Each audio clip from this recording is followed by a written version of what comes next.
It's Warren Vanderhill with the Center for Middletown Studies project on Muncie's faith communities. The date is May 17, 2017, and today I'm speaking with Eric Fenstermaker, Bishop of Muncie Ward 1 of the Church of Jesus Christ of Latter-day Saints. And I want to begin, Eric, by thanking you so very much for participating in our project. My pleasure. Glad I have the opportunity to do so. My first question is, I would like you to reflect back, and I know where you go back to as far as Utah is concerned, but to tell me about your own personal faith journey and something about the history of your family. That's fun. Great question. I have always been a member of the church. My family generationally has been members of the church for about 5 or 6 generations, and dating all the way back to the early beginnings of the church, which was in the 1800s. Right.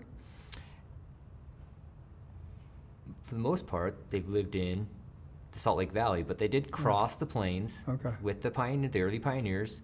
And I've lived in Salt Lake for the first 24 years of my life, give or take a little bit, and came to Ball State when I was 26 years old to study business as well as communications, and have been part of the Muncie community ever since. Do you know where your family came from to go out to the Salt Lake Valley? That's a great question. The easiest way to say that is I'm a European mutt. Okay. I'm from all over Europe. My father's German. Fenstermaker is a very German name, meaning window maker. Changed it from Fenstermaker to Fenstermaker. And my father does have very strong German heritage. My mother, Scottish. Oh, okay. English, Scandinavian, across the board. I mean, pretty much everywhere in that general area of Europe. And so most of my mother spends a lot of time going back to Norway and visiting to do family history and so on and so forth, and she's been a few times to that area of the world, and just that whole area of the world is kind of my background, my history. Okay. I know in a previous conversation about doing this interview, you mentioned something about your father's work for the church. I'd like you just to comment a little bit about that. My father recently retired from working in the church for 42 years, and the entire time he worked at the church, he worked in type print for scriptures.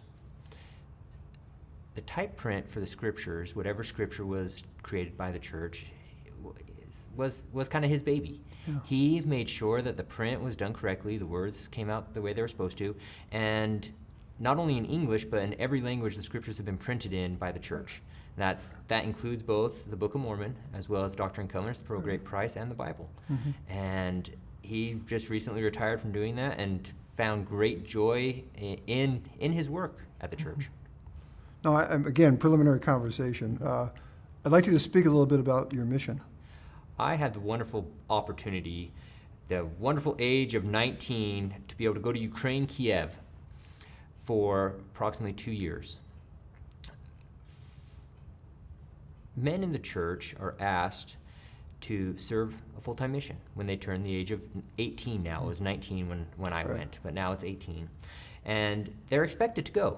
They don't have to go, it's not a requirement. They won't be kicked out of the church if they don't, but they are expected to go and to be able to dedicate some time and service to the Lord. Now, for me, I was given the blessing to go to Ukraine. We don't get to choose where we go. We send in paperwork, we complete the medical requirements and all the other requirements to just say, yes, I am willing to go wherever I'm willing to go. Now, some of the questions do ask, would you feel comfortable learning a foreign language, or would you feel comfortable leaving the country? And so you can give a little bit of input on that side of things. But ultimately, you send in your request to serve a mission to the church headquarters, and then you receive a letter from the prophet, and who literally signs each and every one of them and asks you to go to a very specific place. And I was given the opportunity to go to Ukraine, Kiev. I had the opportunity to learn Ukrainian, but I had to pick up Russian on the way because, quite frankly, everyone in Ukraine still speaks a little bit of Russian. And so in order to be able to communicate effectively, I had to learn both. And I was there from 1999 to 2001. Okay. I've always been very intrigued by the language study. What approach does the church take to that kind of intensive language study? It is immersive. Okay. There's several missionary training centers throughout the world. The one I had the opportunity to go to was in Provo, Utah. And I was there for approximately 11 weeks, but that's because I had a visa delay. Most missionaries that are serving foreign missions will only be there for about 9. Okay. And from the moment you walk in, you receive, you know, basic training. Here's the schedule, here's what you get to look forward to, and you receive a whole bunch of textbooks and say, this is the language you're going to learn. And literally, for the next 8 to 12 hours a day, with lunches, dinner, a little bit of time for physical exercise, so on and so forth, you're studying the language. You're trying to learn how to speak the language. You're learning the alphabet. You're learning the words. You're talking to people who are either native, that have come over, in my case, from Ukraine, or you're talking to returned missionaries or missionaries who have come home who have already had the opportunity to speak the language. Okay.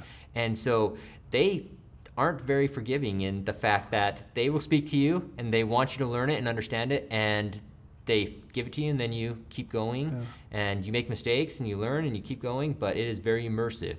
And then right out of the bat, I landed in Kiev on July 1st, actually, of 1999, and within 24 hours I was sent to a small city called Biała Cerkwa, which stands for White Church, and there wasn't anybody that I spoke with except for my companion who spoke English. It was all Ukrainian or Russian.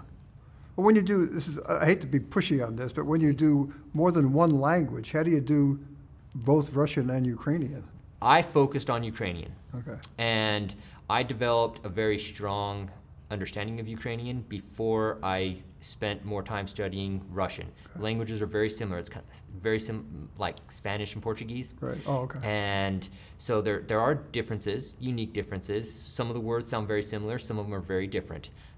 But that being said, I focused on Ukrainian, and as needed, I picked up Russian and learned Russian as I went along. Every once in a while, I'd run into someone who only spoke Russian, and so if I ran into somebody who only spoke Russian, then I would have to, I'd work my way through it. But my focus was on Ukrainian. Okay. Just out of my own curiosity, again, does it still stay with you? Not nearly as much as I wish it did. Okay. I have the opportunity. I love watching movies and deciding whether or not people translate the movie correctly. You can see they speak in Russian or Ukrainian, and they'll do the little translation at the bottom, and they're like, oh yeah, they nailed that. Oh, they just butchered that. And so I do get some, and I do try to read periodically still in the language, which helps a lot. Every once in a while I do get to talk to someone, but it doesn't happen very often, as there's not a lot of Russian, and there's even fewer Ukrainian running around in the greater Muncie area. Well, if you're walking across campus, you run into somebody from the Ukraine, you could get along with that in conversation? I could. In fact, I was shocked had to have been at the end of the fall. I was walking with my son in my neighborhood, and someone was speaking Russian. And I just stopped and I looked at them and I asked them where they were from in Russian, and they just looked at me like I was a foreign object. They're like, where in the world did you learn Russian, and how did you know what I was saying? I mean, it was a fun conversation. I let them know that I don't speak nearly as well as I used to, but we had a fun, basic conversation in Russian. And so still have the opportunity to do it, but it's not nearly as strong as it once was. Okay. How did you come to be in the position you now occupy as Bishop of Ward 1? I ask myself that question regularly and often. Good question. The church believes that, well, let me back up. We have some pretty strong, straightforward tenets in the church. They're called the Articles of Faith. There are 13 of them. One of them is number 5, and it says, we believe a man must be called of God by prophecy and by the laying on of hands by those who are in authority to preach the gospel and administer the ordinances thereof. And as such, positions in the church are not requested. They're not sought after. They're not politically given. You're not nominated to it in a sense. There's not a bringing of like minds or terms. There's a leader who has a responsibility to make sure the positions are filled. In this case, the regional representative for the church, also known as a stake president, has the responsibility to make sure the bishops or the presiding high priests of a ward are chosen, and those names are submitted to the first presidency or the governing body of the church. First presidency and the Quorum of the 12 Apostles approve each and every name. They do that once a week in their weekly meeting. And then the stake president is then given a letter, a very formal letter actually, that says that he can either proceed or he can't proceed with calling an individual to be a bishop. And that's exactly what happened in with my situation. I had the opportunity one day to be called to the stake president's office to visit, which wasn't too uncommon. We were good friends. I had known him for a long time, and we. Now, where is he? He at this currently in this particular instance, he would have been in Noblesville. Okay.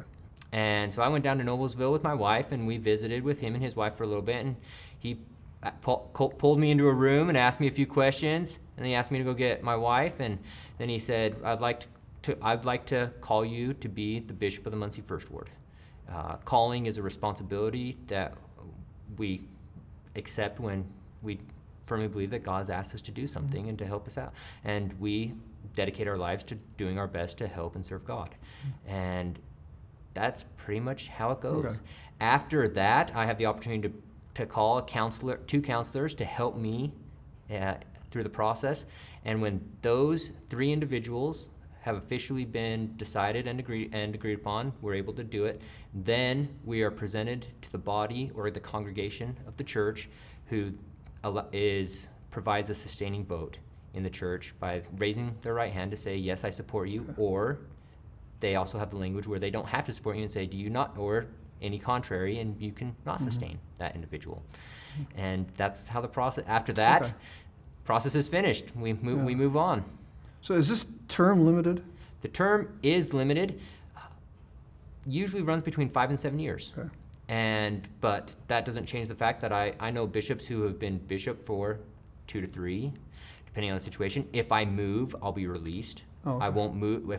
For example, if I decided to move to Muncie 2, Right. which is another ward, Right. I would be released from bishop in Muncie 1, and I would now be under the jurisdiction of the Muncie Okay. 2 bishop. Yeah. And so it doesn't travel, it doesn't move with me, and it is limited in time, which is typically limited to 5 to 7 years. Mm-hmm. Do people ever serve more terms than one in their lifetime in the church? They sure do. I know a couple people who have served more than one term in their lifetime in the church.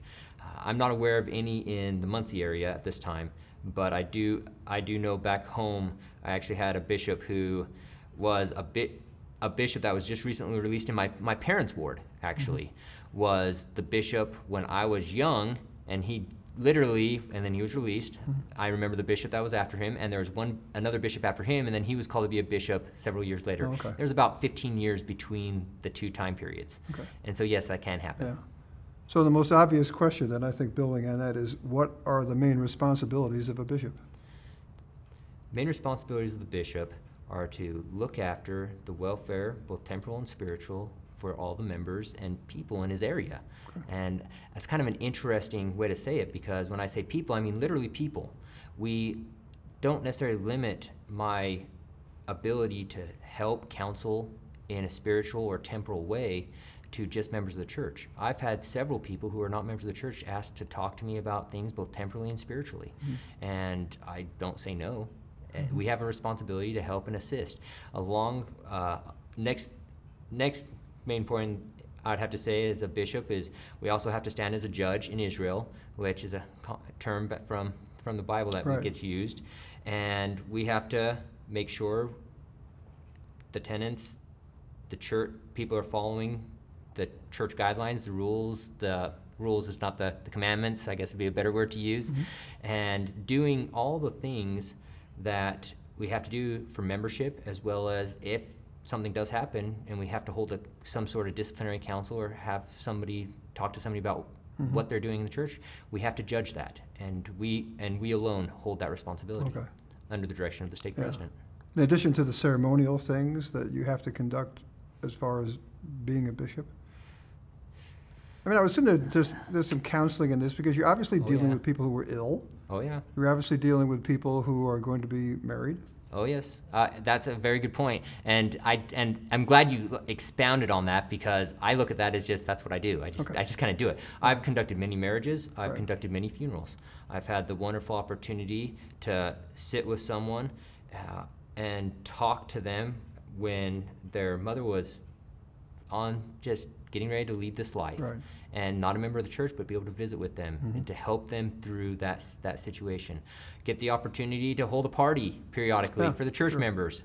Make sure we have the opportunity to fellowship and build relationships one with another. we have a ward council, which is the various auxiliary presidents in the church. There are several auxiliaries in the church, and I'm responsible for that ward council, and we get together and we do everything we can to make sure people are thought of. If somebody has a major catastrophe in their life, which could be both spiritual or temporal, they're being looked after. We're helping them out. We're lightening the burdens of everyone around us and doing everything we can to help support and sustain the members of the church as well as the community as a whole. Well, since you don't have trained clergy and you're dealing with lay people. Correct. What kind of staff do you have, say, with Ward 1?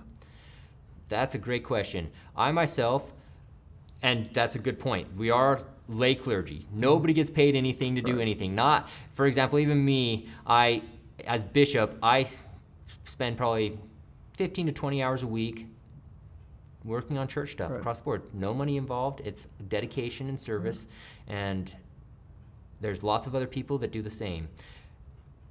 As a bishopric is what we call, is the term for it. There's myself as a bishop. I have 2 counselors. I assign those 2 counselors opportunities to support and sustain other auxiliaries, which we'll talk about in just a second. Yeah. I also have an executive secretary who kind of helps me organize and keeps track of my schedule, hopefully a little bit, helps keep me in line, helps me not to forget things, ideally. And we also have a clerk who maintains records, finances, and other things that are associated with the church. That's kind of the first layer of the organization for the ward itself. After that, we have several auxiliaries. We have a Relief Society. The Relief Society is a all 100% female auxiliary. It's the largest female organization in the world, actually, and is ran by a president in the Relief Society. And I work with her very closely for welfare assistance needs and for the sisters and the other members of her society. We have several priesthood quorums, each of which has a president or a group leader, and all of which same situation where we talk, we function, they keep their pulse on the immediate with their quorums, whereas I try to keep a pulse on the ward as a whole. Okay. We have a primary, a Sunday school, missionary efforts. All these different organizations or auxiliaries have their own organizational president that I utilize and help to push forward or do the work of the ward. Okay. So you're the dean of all this, to use an academic context. That is be a very good way to look at it. That is exactly right. Okay. And so maybe even the provost. I wouldn't go quite that far. I think the stake president is more the provost. Okay. Stake president has two or three schools that he's looking after. Okay. And so yes, but a dean most certainly. Yeah, that's similar. How would you characterize the condition of the ward right now? I mean, I've been talking to, as you well know, a number of pastors of mainline churches in Muncie, Indiana, where they have suffered significant declines in their membership and are busily, in one way or another, trying to build the membership back up. How would you respond to that? I'm actually pretty excited to say right now our church is actually growing. Okay. And our church is very unique because Muncie 1 is a good way to explain this is the church is divided up into physical territories. Muncie 1 is one of those physical territories. Muncie 2 is another. It's just another ward. There are several wards around about. If I go to a church in Muncie 2, I move to Muncie 2, that's now where my home is. Functionally, I'll get the same lessons, I'll get the same information that the church provides. And that doesn't matter if I can do it here, California, Florida, so on and so forth.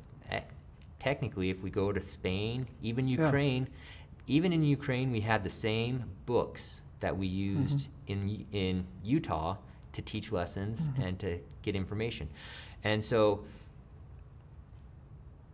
our growth comes a lot from the university and from people moving in for jobs, which is kind of an interesting element.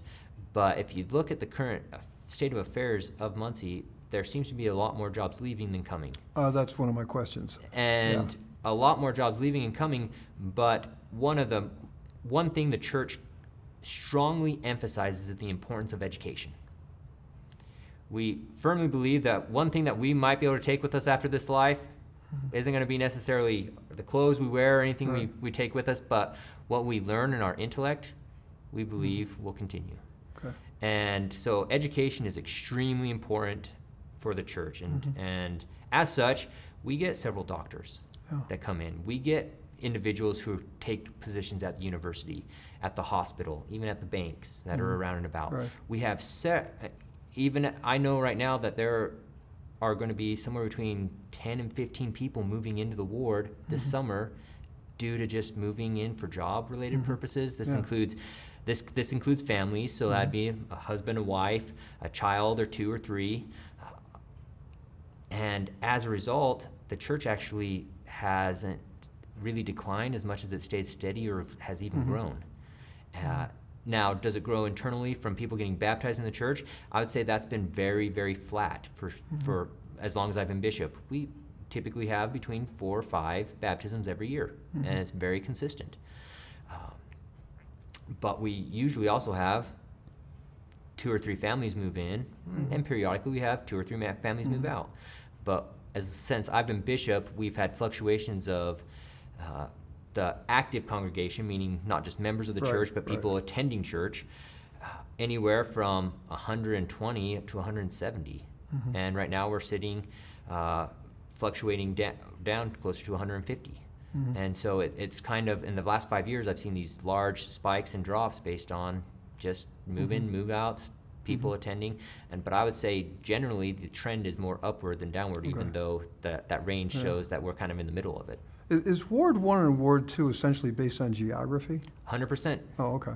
And same with, for example, there's a Ward in Anderson. It has a very physical geographical boundary. Connorsville, Noblesville, all very physical geographical boundaries. And if you live within the geographical boundary, that's the ward that you attend. Okay. So can you just give me a rough outline of what Ward 1 is? I can.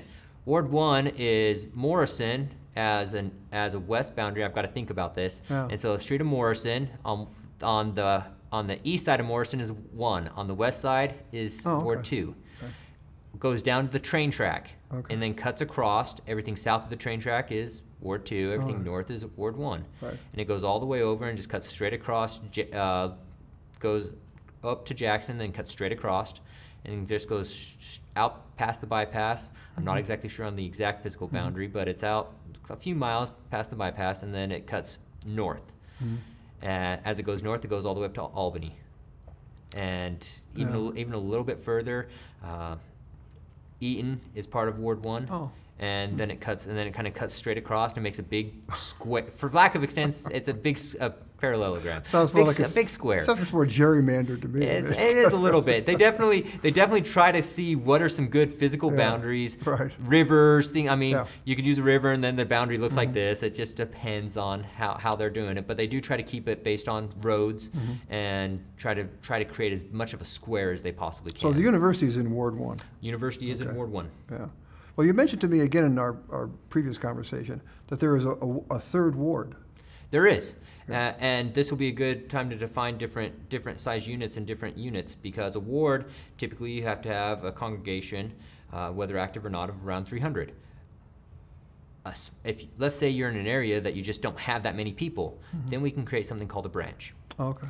And there is a third unit in the Muncie area, and it's called the branch, and it's called the Young Single Adult Branch. It is specifically designed for individuals ages 18 to 31 that are single. Oh, okay. And they're primarily part of the university. Right. And take advantage of that opportunity. Now, the nice thing about a young single adult branch, or in some branches, is the geographical boundary kind of evaporates a little bit more with that type of situation, because this is a very unique special branch that is designed for young single adults, and so young single adults from anywhere in the area is welcome to come and participate. Okay. However, there is another branch that we could talk that is very similar to a ward, and we'll just say Winchester. Winchester is a branch of the church here in the area. And Winchester has just a much smaller number of members, but they have the same geographical or similar type of geographical boundary that we have. And they meet in Winchester. They don't own I'm not sure if they own a building in Winchester or not, actually. I'd have to ask that question. But they meet in Winchester, and as a result, they have all the same rules, same elements associated with their branch as we do, just a much, much smaller number in attendance. A kind of final logistical question. If all of a sudden you had in Ward 1 an increase of, let's say, 200 people, would the church create another ward? They could, most certainly. And ward creation is more or less based on the ability to supply or support leadership. Right. Making sure there's enough individuals who could become a bishop or support a bishopric, could support a Relief Society presidency, could support the Elders Quorum presidency, so on and so forth. And so most certainly they can divide it. And that's exactly why there are 2 units right now in Muncie that are wards, both Muncie First Ward and Muncie Second Ward. Right. And that is because it made sense to have the divide, not to mention it's easier on the bishops to have a congregation of 200 or 300 versus a congregation of 5 or 6. Okay. And so that's why they choose to divide. This, again, is based on our preliminary conversation, but I'd like to have you talk a little bit about the budgeting of a ward, because a lot of these churches, the mainline denominations, to take them as a case in point in Muncie, when they have a significant decline in membership, it has really an incredibly negative effect on their ability to operate the building, to pay the pastor, to pay the people who are on the staff. And I remember we spoke a little bit about money that comes through tithing to Ward 1 doesn't really stay in Ward 1. That's correct. It goes to, that is exactly right. It goes to the church. Right. And the church does provide a living allowance for the ward. Right. Would be a good way to say it. Yeah. We get a budget, and I'm completely responsible for the budget. One of my key responsibilities is to safeguard and protect the funds of the church, the money of the church. And I have a clerk that assists me with that responsibility. And every quarter, we receive a budget based on the number of the attendance that we have in church. And so there is a little bit of correlation with that, but if I can honestly say, if my budget has remained constant or has grown every year, whether it was high or low attendance without fail, I mean, I haven't had a concern with being able to do activities, being able to accomplish the things that are necessary within the church, but that doesn't mean that every dime that comes through Muncie One for tithing stays in Muncie One. Right. Oh no, there are lots of struggling areas throughout not only the United States but the world that needs support and help from it, and the church as a whole, as far as finances are concerned, take the tithing and they distribute it as needed to support and sustain everybody equally as best they can. Which is obviously much different than the Presbyterians and Methodists, the Episcopalians, and various lower denominations. Aside from membership, what do you think are the main challenges that face the ward right now? That's an interesting question. If I were to say some of the main challenges that face the ward, I'd probably say, personally, I think some of them is just personal development. Okay. Whenever we're dealing with religion, we have to keep in mind that media and other things don't always necessarily agree with our stance in the world and things along those lines. Yeah. And constantly, people feel their testimonies, their convictions being tested, tried, and stressed, for lack of a better word, on whether or not what they're doing is right or wrong, whether or not it is right or wrong, who is determining what's right or wrong. And so personal conviction, I'd say, in my opinion, is always one of the key stressors that I've seen in the church. And Muncie One is definitely no different than any other place I've been, but that is something that is always hard. Okay. What role do you see for, being very specific because of your being in charge of Muncie Ward 1, what role do you see for Muncie Ward 1 in the larger Muncie community? What responsibilities do you think that Ward 1 has for, let's say, beyond the church facility, outside in the community? My hope would be that they get involved as they can to be an active contributing member to the community as a whole. That is, whether that means politics, whether that means helping and supporting nonprofit organizations that are not church related. For example, I was the treasurer for several years for Feed My Sheep, nonprofit organization that provides food here in Muncie at Thanksgiving time. And I absolutely love that opportunity. And even now, our youth program every November goes down and helps out with Feed My Sheep to help provide that support. And from my perspective, I fully expect members of the church to actively be engaged in the things that are going on, crime watch programs in their neighborhoods, politics in their neighborhoods, so on and so forth, making sure they're standing up for what they believe and doing everything they can to make the community a better place to live. Okay. Does that happen? I would say not nearly as often as I wish it did. Okay. But I would be completely wrong in saying it doesn't ever happen. In fact, it happens pretty regularly. And as with all things in life, a lot of times that depends on the season of the life we're in. Sure. For example, I've got 2 young kids. That makes it a little more complicated for me to be a soccer coach and to help out, do a little things here and there, things there. However, but I do know other people who love being soccer and baseball coaches, and they have done it. They've done it for as long as they can remember, and they engage and help in the community in that way. I know some people who work at the hospital, and they donate some of their time just doing service at the hospital. Does everybody get the opportunity to do that? No, of course not. Could we all do a better job? Probably a little bit, but do we do it? Yes. And in my experience, people really enjoy doing it. Well, I guess that was the real question, because what I found with other churches in Muncie is that is a very specific mission aspect of what they think that their congregation ought to do. And so I guess what I was asking was, do people in Ward 1 feel that is a very important responsibility to look outside the building, if you will, and to work in the community? I would like to say yes, and I feel like that is the case. Okay.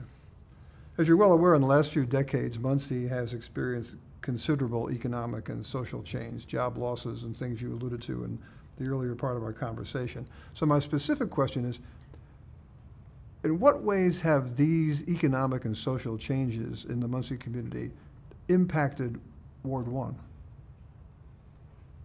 And even as far as individuals who are members of the ward, I mean, how have their lives been changed by the changing face of the economy of Muncie? The easiest thing that I can relate to with the change in the economy of Muncie is people have left. Okay. And we have had people leave. Okay. Again, dealing with the geographical area, some people with very steady, constant jobs in the community, such as at the university or at the bank or at the hospital, they stay. Right. And they can stay.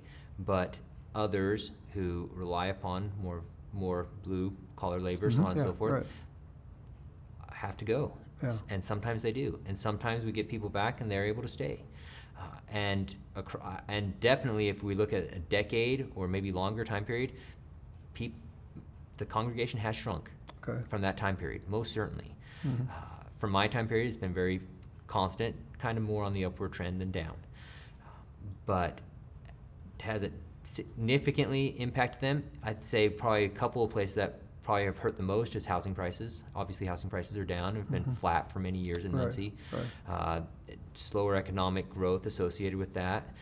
Does that affect them spiritually? Not necessarily as much, but it certainly does temporally. And it certainly does affect their ability to retire and do different things that they are looking forward to having and doing in life, and so on and so forth. And so, yes, that has to play a little bit of a key in this discussion. Is it fair to say, because this is a kind of reputational thing I think that the LDS Church has, that when people who are LDS church members fall on hard times, that the church is there to try to help them through those difficult periods? Yes, without even hesitation on that one. The church has set up a fantastic welfare program, world-renowned, helping out both members as well as non-members of the church. And it's completely self-funded by members of the church. Right. And if something happened, and for example, I had a member come in to me and say, I lost my job. I don't have any idea how I'm going to be able to get food, so on and so forth. I'll say, well, let's get this figured out and see what we can do. And the bishops have complete jurisdiction to make the decisions necessary for those elements. Of course, the stake president is responsible for the finances of the entire stake, so we visit and talk with him regularly, make sure he's comfortable with decisions we make associated with welfare, whether assisting with food, helping out with a bill here or there, whether it's housing or medical. All those things can happen and do happen on occasion based on the situation. Commodities are always the easiest thing to help with. The church has a fantastic program where they raise and create most of their own commodities. And the bishops are able to utilize those commodities. And in fact, in Indianapolis, we're lucky enough to have a regional bishop storehouse, is what it's referred to as, where these commodities are stored and kept. And we can request and order those commodities to come up, and they come up on every other week intervals to help support those kind of needs. So it is fair to say that, again, using Ward 1 just as a microcosmic example, that if people fall into difficult situations, job loss or something of that kind, that the people within this ward are there to try to help them through this difficult period in their lives. Without even hesitation, and I'll even use an example without going into too much detail for obvious reasons that is recent, and that is that we've had someone in our church, literally their foundation in their house just kind of started collapsing. And the outpouring of people digging trenches, helping get to the point where they can get a professional in there to fix the problem has been fantastic. Meals have been provided, food's been given, people have been going out and helping clean, putting stuff up to avoid dust contamination throughout the house, so on and so forth, fixing, tearing stuff out, fixing, putting stuff back in. It's been a constant effort, and not one person has done it. It's been the work of 5, 6, 10, 20, 30 people, all contributing just a little bit here and a little bit there to make the situation easier. And that is a recent example that's actually ongoing. And so we do what we can. Can we completely eliminate it all? Of course not. And that's part of life, is having those experiences and learning and growing through them and so on and so forth. But can we make the burden lighter? We sure hope so, and we do the best we can. So it is fair to say, though, that there are members of, being specific again, Ward 1, who have had their lives changed by the economic decline of this community over the past couple of decades. I'd have to say yes. Without hesitation, most certainly. Is Ward 1 involved a good deal? You mentioned some examples like Feed My Sheep. Is that something that Ward 1 does on an annual basis, where they look for things that they can do in the community to be involved? We try. And I want to say yes to that, and I hope we do. I know, for example, the Young Women's Organization just did a book drive for the prison and helped donate some books to the prison.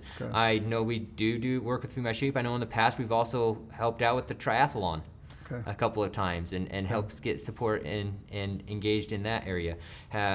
I know a few members of the church that have worked with Motivate Our Minds, as well as again, service throughout. And so I have to say, yes, we do try. We put forth the effort, and we don't necessarily do it annually, say as tradition per se, as much as we say this was a good opportunity and we like doing what we did. Let's do it again. I know we've actually had some people clean up the Cardinal Greenway also. If I'm not mistaken, there was a big service project with some sisters, the Relief Society, that went for a walk, and they just cleaned up took garbage can bags with them and cleaned up the Cardinal Greenway as they went. And so looking for opportunities to make Muncie a more enjoyable place, most certainly. Are there any specific goals of Ward 1 to do cooperative things with other churches, other parishes in the community? Great question. We've had that in the past, and it, unfortunately, due to timing, we stopped doing this specific element where around Christmas time we did a nativity event where we invited several religious organizations to participate in a non-denominational musical fireside type of situation where we'd all come and celebrate Christmas. I know we've helped out with, I want to say it's the Holy Trinity Church, with a food drive, and have helped sustain and provided manpower to help them get past food out to those who need it. Do we do as much as we could? I wish I had time to do more. And so I would have to say I wish we could do more, and I wish I had the opportunity to get out more to do some of that information. But are we against it? Most certainly not. And one area that we do try to help actually is through physical resources associated with welfare. We are given an allotment to be able to help out food banks within the Oh, right. community, because we don't have a food bank. It's not something that we Right. functionally have here at the church, and so we try to get some of the commodities through the welfare program that previously was mentioned, and try to give one or two to the communities, to different organizations within the community. Nor do you have a pre-K. One of the things I've run into is almost every one of these churches has a pre-kindergarten program. We do not have a pre-kindergarten program. That is correct. Okay. This is a little bit of a spin on this, but given your academic background, I'll give you a shot at it. What role, if any, do you see for churches, faith communities, in cultivating what I'm calling a sense of citizenship among their members? I think it's extremely important. Okay. Going back to the Articles of Faith we discussed, Right. Article of Faith 12, we believe in being subject to kings, presidents, rulers, and magistrates, and obeying, honoring, and sustaining the law. We firmly believe that we should grow where we're planted. Okay. How's that for an interesting No, that's term? good. I like that. We should become part of the community. We should become citizens of the area that we are. And we should be doing everything we can, voting, including voting, participating in dialogue, discussion, helping the community become better. Okay. And that's, in my mind, that's expected. Right. It's kind of like an unwritten rule, but it's expected. We do not believe in just sitting back and watching it happen. We Right. believe in trying to make things better happen. And so that would be how I'd answer it. Well, do you then think there is a connection between faith and citizenship?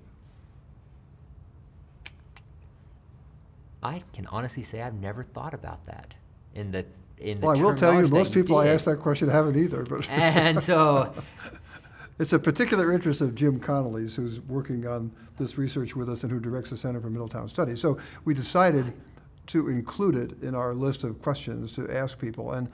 And some people, I'd say the majority quite candidly, respond like you do, where they see the citizenship part of it, but they sometimes wonder about the connection between faith and citizenship. well, and I'm taking it even a little bit more towards citizenship is to be part of something. Okay.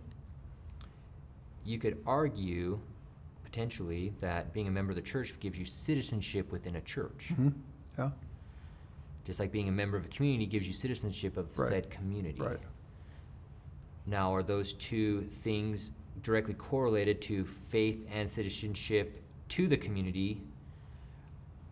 I would argue yes. Okay. And the reason why I'd argue yes is because you can't separate yourself from the community. Right.